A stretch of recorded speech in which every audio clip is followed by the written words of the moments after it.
శ్రీ గణేశాయ నమః, శ్రీ సరస్వతి నమః, శ్రీ గురుభ్యో నమః. భక్తులరా, వ్యాసప్రోక్త భాగవత మహాపురాణం చెప్పుకున్నాం.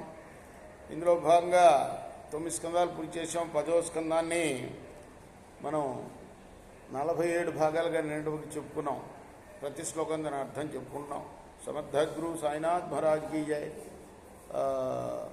ఈరోజు 48వ భాగం చెప్పుకుందాం.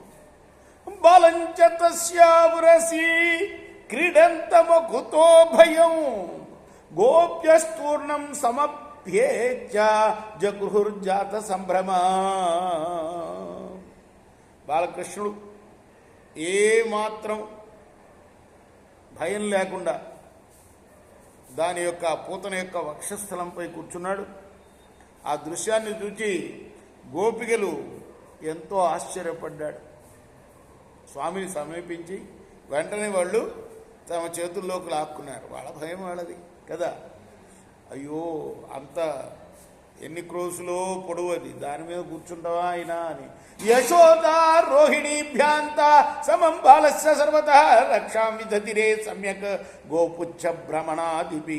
ఆ తర్వాత గోపికలు యశోదా మాతతోటి రోహిణీదేవితోటి కూడి ఆ బాలకృష్ణుడి చుట్టూరా ఆవు తోకని తిప్పి దిష్టి తీశారట. నేను విల్లా, మొదటిసారి వింటున్నాను. ఆవు తోకతోటి దిష్టి తీస్తారనేది నాకు తెలియదు. ఏదో ఉప్పుతోటి దిష్టి తీస్తారనేది తెలుసు. ఆ తర్వాత అలా రక్ష అంటారు.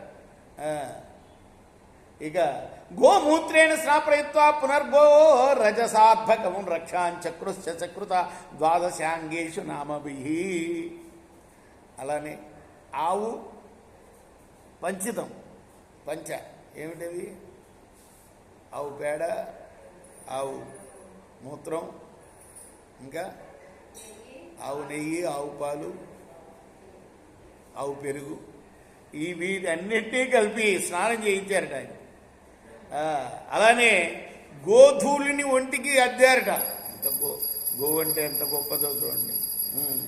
కేశవాది ద్వాదశ నామాలను పఠిస్తూ ఆ బాలుడి యొక్క 12 అంగాల పైన గోమయాన్ని అద్దారట.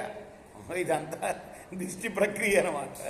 కృష్ణార్పణ వస్తూ రేపు మనం మరో భాగం చెప్పుకుందాం. శ్రీ సచ్చిదానంద సద్గురు సాయినాథ్ మహారాజ్ की जय.